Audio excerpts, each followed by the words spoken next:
کچھ باتیں آپ کی خدمت میں کتاب و سنت سے عرض کرنی ہے کہ نیکیاں کی جائیں پھر ان کو سنبھالا جائے، ضائع ہونے سے بچایا جائے۔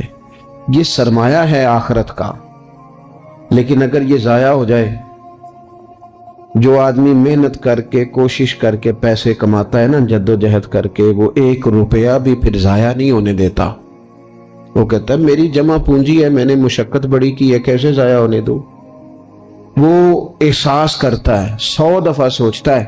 جن لوگوں نے محنت کر کے نیکیاں کی ہیں، وہ سب سے پہلے تو اپنے ذہن میں یہ بات بٹھائیں کہ جب بھی نیکی کرے نا، ساتھ اس کے قبول ہونے کی فکر بھی کریں۔ حضرت ابراہیم اللہ تعالیٰ کے وہ پیغمبر ہیں جنہیں رب کہتا ہے یہ نرے نبی نہیں، یہ میرے خلیل بھی ہیں۔ وَاتَّخَذَ اللَّهُ إِبْرَاهِيمَ خَلِيلًا، میں نے ابراہیم کو اپنا دوست بنایا ہے۔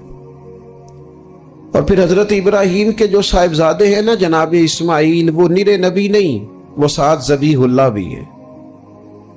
نبوت کی شان ہی بڑی وراء الورا ہے، لیکن ساتھ اللہ کی بارگاہ میں قربانی دینے والے، دونوں نبی اور رسول ہو کر، پیغمبر ہو کر، خدا کے محبوب ہو کر، معصوم عن الخطا ہو کر اللہ کا گھر بناتے ہیں بیت اللہ۔ حضرت سیدنا اسماعیل علیہ السلام اینٹیں اٹھا اٹھا کے لاتے ہیں، جناب ابراہیم علیہ السلام ان اینٹوں کو لگاتے ہیں، کعبے کی دیواریں بلند ہو رہی ہیں، پر رب فرماتا ہے نبی ہو کے کام کر رہے ہیں، محبوب ہو کے کام کر رہے ہیں، لیکن بارگاہ چونکہ بہت بڑی ہے، مالک کی شان بہت بڑی ہے، اور چونکہ وہ بے نیاز ہے تے بے پرواہ نال یاری لا کے پیندے نہیں دکھ سہنے، چونکہ وہ بے نیاز ہے، بے پرواہ ہے، نبی، پیغمبر، رسول، محبوب، خلیل، ذبیح ہو کر جب اس کریم کی بارگاہ میں خدمت کر رہے ہیں نا اس کے گھر کی، تو وَإِذْ يَرْفَعُ إِبْرَاهِيمُ الْقَوَاعِدَ مِنَ الْبَيْتِ وَإِسْمَاعِيلُ، رب فرماتا ہے جب ابراہیم اور اسماعیل بیت اللہ کی دیواریں بلند کر رہے تھے نا، کعبہ بنا رہے تھے، تو ساتھ ساتھ پتہ کیا کہتے تھے؟ ربنا تقبل منا، یا اللہ ہم سے قبول بھی فرما لے، مالک یہ ڈیوٹی نہ قبول کر لے، انک انت السمیع العلیم، بے شک تو سننے والا بھی ہے اور جاننے والا بھی، اللہ اسے قبول کر لے، نبی ہو کے، رسول ہو کے، پیغمبر ہو کے، قبولیت کا خیال۔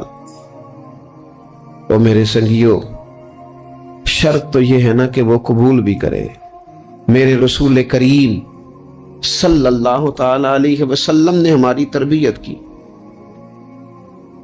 حضور محبوب ہیں، اور اس طرح کے محبوب ہیں کہ وَلَسَوْفَ يُعْطِيكَ رَبُّكَ فَتَرْضَىٰ، رب کہتا ہے محبوب تجھے اتنا دوں گا تو اپنے رب سے راضی ہو جائے گا۔ حضرت عائشہ صدیقہ رضی اللہ تعالی عنہا عرض کرتی ہیں یا رسول اللہ صلی اللہ تعالی علیہ وسلم، میں دیکھتی ہوں آپ کا رب آپ کی بات ماننے میں جلدی فرماتا ہے، آپ کی بات قبول کرنے میں جلدی کرتا ہے، اللہ تعالیٰ آپ کی رضا چاہتا ہے، لیکن نبی پاک صلی اللہ تعالی علیہ وسلم نے ہماری تربیت کے لیے کیا کہا؟ حضور دعا مانگتے، حضور دعا مانگتے، کریم محبوب دعا مانگتے، عمل کرنا اور پھر بتانا اللہ کا فضل ہے جی اتنی نمازیں پڑھتا ہوں، شکر ہے جی اتنی سخاوت کرتا ہوں، بڑی بات ہے جی فلانی جگہ بھی میرا تعاون حاصل ہے، فلان جگہ بھی میں خدمات پیش کرتا ہوں، لیکن میرے دوستو رسول خدا صلی اللہ تعالی علیہ وسلم دعا مانگتے، ابن ماجہ میں موجود ہے، کہتے اللہم انی اسألک، اے اللہ میں تیرا محبوب ہو کے تجھ سے سوال کرتا ہوں، میں تیری بارگاہ کا سوالی ہوں، کس بات کا؟ علما نافعا، علم دینا پر نفع والا دینا، مالک جب تو علم عطا کرے تو وہ والا دینا جو نفع بخش ہو، جو فائدہ مند ہو۔ محبوب دعا مانگتے ہیں اللہ نفع والا علم عطا فرما وعملا متقبلا، اور اے کائنات کے رب میں تیرا محبوب ہو کے تجھ سے سوال کرتا ہوں وہ والا عمل کرنے کی توفیق دینا جسے تو قبول فرما لے۔ جو تیری بارگاہ میں قبول ہو جائے. یہ تعلیم امت کے لیے. کہیں ایسا نہ ہو لوگ عمل کریں اور ان کا عمل اس کی بارگاہ میں قبول نہ ہو. اللہم انی اسألک علما نافعا وعملا متقبلا. میں سوال کرتا ہوں تجھ سے کہ علم نفع والا دینا، عمل قبولیت والا دینا، ورزقا طیبا. مالک رزق ضرور عطا فرما پر دینا پاکیزہ، طیب، طاہر، صاف ستھرا. اپنی زندگی میں اپنے اعمال کی قبولیت کی فکر کرنا. حضرت امیر المومنین فاروق اعظم رضی اللہ تعالیٰ عنہ عید کا دن تھا تو رونے لگ گئے. میں بڑا حیران ہوتا ہوں کبھی کبھی کہ دنیا میں تو مشہور یہ ہے کہ عمر جلالی بڑے ہیں، کتابوں میں تو یہ لکھا ہے کہ ان کا جلال تھا، زمین پہ درہ مارتے تھے تو وہ زلزلہ ختم ہو جاتا تھا. لیکن کبھی پلٹ کے ان کی زندگی پڑھو تو اتنا رویا بھی کوئی نہیں جتنا حضرت عمر روئے. عاشق دا کام بھی تے رونا توڑا، اے بینو رویوں نہیں منظوری. عاشق سدا ہی روندا رہندا ہے، پاویں وصل ہوئے پاویں دوری. گھر میں رو رہے تھے، عید والا دن تھا. گھر والی کہنے لگی آپ کوئی موقع نہیں دیکھتے، خوشی کا مقام ہے اور آپ ہی بتاتے ہیں کہ خوشی کے موقع پر خوشی کی بات ہونی چاہیے. آپ رونے لگ گئے. فرمانے لگے بھلی مانس تو ٹھیک کہتی ہے، آج عید ہے، پر عید تو اس کی ہے نا جس کے نماز روزے مالک نے قبول کر لیے. جس کو وہ کہہ دے تیری تراویحیں قبول ہیں، جسے وہ کہہ دے تیرا قرآن پڑھنا سننا قبول ہے، جسے وہ کہہ دے تیری سحری افطاری قبول ہے، اس کی عید ہے. لیکن مجھے تو ابھی پتہ ہی نہیں چلا کہ میری یہ چیزیں اس کی بارگاہ عالی مرتبت میں قبول بھی ہیں کہ نہیں. قبولیت کی فکر کرنا، قبولیت کا خیال کرنا، قبولیت کی بات کرنا. ہمارے استاد صاحب فرمایا کرتے تھے اور وہ رو پڑتے تھے یہ بات کرتے. فرمایا کرتے تھے میں دنیا کا وہ خوش نصیب آدمی ہوں جس کے استاد دنیا میں اس سے راضی گئے. فرماتے تھے میں وہ خوش بخت آدمی ہوں جس کے مرشد دنیا سے جب گئے تو مجھ سے راضی گئے. اور کہنے لگے میں خوش نصیب آدمی ہوں جس کے والد دنیا سے گئے تو دعائیں دیتے گئے. اور میں وہ خوش بخت آدمی ہوں کہ ماں جب جا رہی تھی تو میں اس کے پیروں میں بیٹھا تھا. میں وہ خوش نصیب ہوں. فرماتے تھے اماں جب دنیا سے تشریف لے گئی تو مجھ سے راضی تھی. فرماتے ہیں مجھے لگتا ہے، مجھے کرم پر امید ہے کہ رب رسول بھی مجھ سے راضی ہو جائیں گے. مجھے لگتا ہے یہ جو قبولیت ہے نا، قبولیت کہ وہ قبول کر لے، وہ قبول کر لے تو پھر تو بڑی بات ہے. لیکن اگر قبولیت نہیں تو پھر تو بھئی بڑے لوگ ہیں، بڑی باتیں ہیں، بڑے اعمال. اپنی زندگی میں کوشش کریں کہ ایسے اعمال کیے جائیں، ایسے کاموں کو کیا جائے جن سے نا وہ قبول کر لے. کچھ چیزیں وہ قبول کر لیتا ہے. اچھی نیت میں لپیٹ کر عمل کیا جائے تو قبول ہے، اور عمل کر کے نا پھر اس سے ڈرا جائے تو پھر قبول ہے. پھر خوف کیا جائے کہ چونکہ بارگاہ بڑی ہے تو پھر قبول ہے. حضرت سعدی رحمت اللہ نے لکھا ہے کہ ایک درویش کہتا ہے کہ میں نے دیکھا کہ کعبے کا میں طواف کرنے گیا تو رات کے وقت ایک شخص پتھر پہ سر رکھ کے روتا ہے اور کہتا ہے مالک مہربانی کرنا، میں نے 40 سال تیری ڈیوٹی کی ہے، میری کوئی 2-4 دن کی قبول کر لینا. میں نے 40 سال تیری نوکری کی، قبول فرما لینا، قیامت میں رسوا نہ کرنا. وہ شخص کہتے، بزرگ کہتے میں سمجھا آپ کو بڑا گناہگار ہے تو میں جا کے اسے تسلی دیتا ہوں. میں کہتا ہوں کوئی نہیں فکر نہ کر، اللہ بڑا کریم ہے، کوئی بڑا گناہگار ہے رو رہا ہے. کہتے ہیں جب میں قریب گیا اور میرے قدموں کی آہٹ اس بزرگ کے کانوں تک گئی اور انہوں نے سر اٹھایا تو میں تو تڑپ گیا. یہ تو بغداد کے پیر غوث اعظم جیلانی ہے. اب دیکھو نا، راتی ساری کر کر زاری نیند اکھاں تھی توندے تے فجرے اوہی گناہگار کہاون سب تو نیویں ہوندے.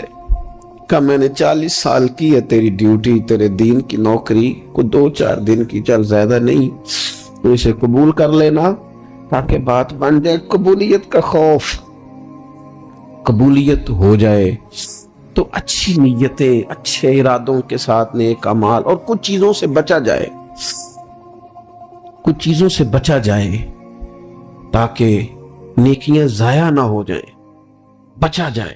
ایک تو اگر زبان بے قابو ہو نا، لفظ اگر آوارہ ہو، جملے اپنی مرضی کے نکلیں تو پھر نیکیاں ضائع ہو جاتی. اگر بہت بولنے کی عادت ہو اور جو مرضی کہہ دینے کی عادت ہو اور اپنے غصے پر کنٹرول کا مزاج نہ ہو تو پھر نیکیاں برباد ہو جاتی.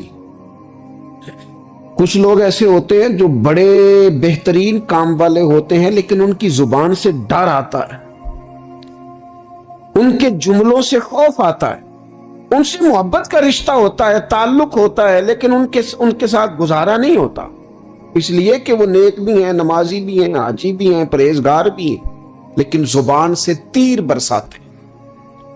ان کے جملے نہیں ہوتے، ان کے نشتر ہوتے ہیں جو دلوں کو گھائل کرتے. ایسا آدمی اپنی نیکیاں ضائع کر بیٹھتا ہے. بڑے بڑے جملے بولنا مسلم شریف میں موجود ہے. نبی اکرم صلی اللہ تعالی علیہ وسلم نے فرمایا، ایک شخص نے قسم اٹھا کے کہا تھا اللہ فلانے کو معاف نہیں کرے گا. تو فرماتے ہیں رب کریم نے فرمایا یہ کون ہے جو میرے اوپر قسمیں اٹھاتا ہے، اسے جا کے کہہ دو. وہ بظاہر جسے گناہگار سمجھ کے تو نے کہا تھا نا اللہ اسے معاف نہیں کرے گا، جا اسے کہہ دو میں نے اسے معاف کر دیا ہے. اور یہ جو تو حاجی نمازی نیک پرہیزگار بنا پھرتا تھا اور قسمیں اٹھاتا تھا رب فلانے کو معاف نہیں کرے گا، اسے کہو تیرے سارے عمل برباد کر دیے، نئے سرے سے عمل کرنا شروع کر، تیری ساری پچھلی نیکیاں ضائع کر دی. تو کون ہوتا ہے قسمیں اٹھا کے کہنے والا، زبان کو کنٹرول نہ رکھنے والا میرے بندوں کے بارے میں؟ اور ٹھیک ہے آپ داڑھی والے ہیں، ٹھیک ہے آپ پگڑی والے ہیں، ٹھیک ہے آپ مسواک کرتے ہیں، ٹھیک ہے آپ نماز پڑھتے ہیں، لیکن علم پڑھے دا مان نہ کریے مت آکھی میں پڑھیا، او تے جبار کہار کہاوے متے روڑ دیوی دودھ کڑیا. آپ نیک ہے تو اس کا مطلب ہے آپ کو جس کو مرضی گناہگاری کا آپ سرٹیفکیٹ جاری کرتے پھریں گے. آپ نمازی ہیں تو آپ باہر نکل کے جنت کی ٹکٹیں بانٹیں گے. آپ سخی ہیں تو آپ کہتے پھریں گے فلانا دیتا کچھ نہیں، فلانا بانٹتا کچھ نہیں. کس نے اختیار دیا؟ اللہ کے بندوں پر جرت کا اختیار کس نے دیا؟ ہو جی فلانا اگر بخشا گیا تو میں بھی بخشا جاؤں گا، یہ بات کرنے کی اجازت کس نے دی؟ فلاں قوم اگر جنت میں چلی گئی تو پھر ہم نہیں روکے جائیں گے. اتنی بڑی جرت، اتنی بڑی بات. تو کون ہوتا ہے رب کی جنت اور کے بارے میں فیصلے کرنے والا؟ ایک ذات ہے جو کسی کے لیے جنت کا فیصلہ کرتی ہے اور کسی کو دوزخ کی سزا سناتی ہے، وہ مدینے والے رسول کی ذات ہے. باقی کسی کو یہ حق حاصل نہیں ہے کہ وہ کسی کے بارے میں یہ فیصلہ کرے کہ اللہ اسے معاف نہیں کرے گا. تو کون ہوتا ہے؟ تیری حیثیت کیا ہے؟ وہ پیر ہو، وہ مولوی ہو، وہ مفتی ہو، وہ کوئی بھی ہو، رب سب پر کرم فرمانے والا ہے. کسی کو اجازت نہیں کسی کے بارے میں یہ ڈگری جاری کرنے کی، کسی کو اجازت نہیں. لہذا یہ کمزور باتیں کرنا، یہ کچی باتیں کرنا اور جناب نیکی کر کے تو پھر بڑے بڑے بول بولنا کس نے اجازت دی؟ میں ممبر پہ بیٹھا ہوں اور مجھے سالوں بیت گئے تبلیغ کا کام کرتے. میں ایسے لوگوں کو جانتا ہوں جن کا بالکل نام نہیں آتا لیکن انہوں نے اپنی زندگی میں کروڑوں روپے راہ خدا میں خرچ کیے. ان کا کہیں ذکر نہیں، کہیں انہوں نے تذکرہ نہیں کیا، لیکن وہ ہر روز رات کو اٹھ کے تہجد پڑھتے. انہوں نے کبھی کسی کو نہیں بتایا، لیکن جب وہ اپنی تسبیح نکالتے ہیں تو انہیں توفیق دیتا ہے کائنات کا مالک کہ پڑھ میرے رسول پہ درود پاک. اور وہ لاکھوں کی تعداد میں پڑھ گزرتے ہیں، انہیں توفیق دی ہے رب نے، لیکن انہیں اپنی زبان سے یہ باتیں کبھی بیان نہیں کی. میں جانتا ہوں ایسے لوگوں کو. میرے عزیزوں، اپنی زندگی میں بڑا بول نہیں. ایک بڑی نیک خاتون ہے، پاک باز ہیں، حضور علیہ السلام کی بارگاہ میں حاضر ہیں. تو انہوں نے صرف اتنا لفظ کہہ دیا کہ یہ فلانی بی بی کا قد چھوٹا ہے، حالانکہ یہ کوئی بڑی بات نہیں. لوگ کہہ دیتے ہیں، اور ہمارے ہاں تو جب کوئی تنقید کرنے پہ آتا ہے تو جو من میں آتا ہے کہہ دیتا ہے. یہ جی اس بی بی کا قد چھوٹا ہے، اتنے لفظ کہہ دیے. تو نبی اکرم صلی اللہ تعالی علیہ وسلم نے فرمایا یہ جو تم نے بات کی ہے نا، اگر تمہارے یہ جملے میں میٹھے پانی والے سمندر میں ڈال دوں تو وہ سمندر کڑوا ہو جائے گا. تم نے کسی پر تنقید کی، کسی کے قد پر اعتراض کیا. یہ تعلیم امت کے لیے حضور نے بات ارشاد فرمائی، ورنہ وہ خاتون ان کی تو بڑی عظمت ہے. لیکن رسول اللہ صلی اللہ تعالی علیہ وسلم نے ہمیں بتایا، ہمیں سمجھایا، ہمیں سکھایا کہ تم اپنے بول کی وجہ سے، اپنے لفظوں کی وجہ سے اپنی نیکیاں ضائع نہ کر بیٹھنا. دعوے نہ کرتے پھرنا زندگی میں کہ میں نے یہ کر دیا، میں نے وہ کر دیا، میں نے بڑے انقلاب برپا کر دیے. او جی اللہ کا فضل ہے جی، اللہ نے بڑی توفیق دی ہے جی، ڈیرے پہ بڑے لوگ روٹی کھاتے ہیں جی، دسترخوان میں نے لگایا ہوا ہے جی، فلانے کے ساتھ بھی میں. او بس کر یار، تو کسی کو کیا دے سکتا ہے؟ یہ دیکھ تو دینے والا تو کریم رب ہے. تو 100 کو دے کے 200 کو دے کے بتاتا ہے، وہ پتہ نہیں کس کس کو عطا فرماتا ہے. حضرت ابراہیم خلیل علیہ السلام بغیر مہمان کے روٹی نہیں کھاتے تھے. ایک دن مہمان آیا، یہ نبیوں کی شان ہے، پیغمبروں کی شان ہے. ایک دن مہمان آیا تو فرمانے لگے بسم اللہ پڑھ. وہ کسی اور نظریے کا تھا، نہ پڑھ سکا. فرمانے لگے جا کہیں اور روٹی کھا لے، اگر نہیں پڑھتا تو. اٹھ کے چلا گیا تو رب کریم نے فرمایا خلیل کتنی عمر ہو گئی اس بندے کی؟ مالک بوڑھا ہو گیا ہے. فرمایا اس نے کبھی میرا نام نہیں لیا، میں نے تو ٹکر کبھی بند نہیں کیا. میں نے تو نہیں کبھی بند کیا، میں تو دیتا ہوں، عطا کرتا ہوں.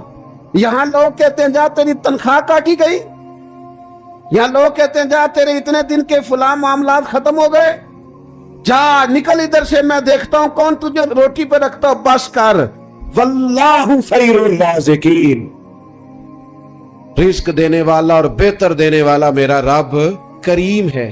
اس لیے بڑے جملے نہیں. میرے نبی اکرم صلی اللہ تعالی علیہ وسلم نے فرمایا بے شک بڑے بول اور بری عادتیں تمہارے نیک اعمال کو اس طرح بگاڑ دیتی ہیں جس طرح سرکہ شہد کو بگاڑ دیتا ہے.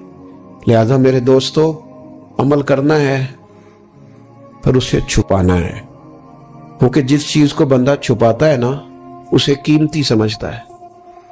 میرا دل کرتا ہے میں یہ بات روز کروں، مجھے پیاری بڑی لگتی ہے، روز کروں یہ بات. پاک رسول کی پاک اولاد، عزت والے نبی کا عزت والا گھرانہ، امام زین العابدین، اتنے اتنے موٹے موٹے پشت پر نشان تھے، موٹے موٹے.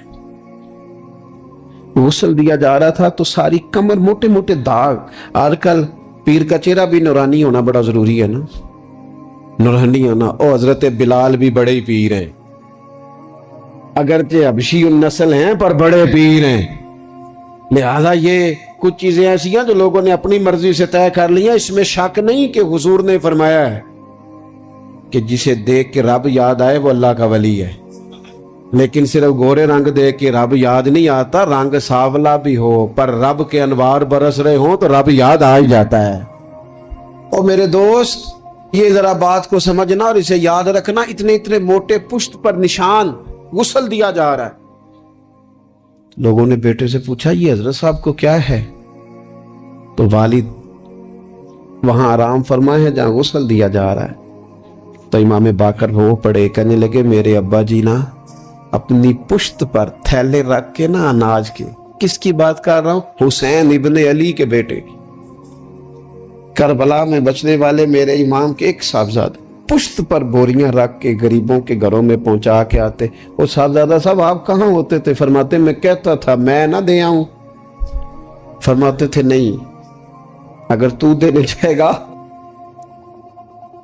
تو غریب کا مجھے نام بھی بتانا پڑے گا جس کو میں لنگر دیتا ہوں. یہ میرا اور میرے رب کا راز ہے. میں اس ماڑے بندے کو رسوا کر دوں جس کی صرف بیٹیاں ہی بیٹیاں، اسے رسوا کر دوں جو بیچارہ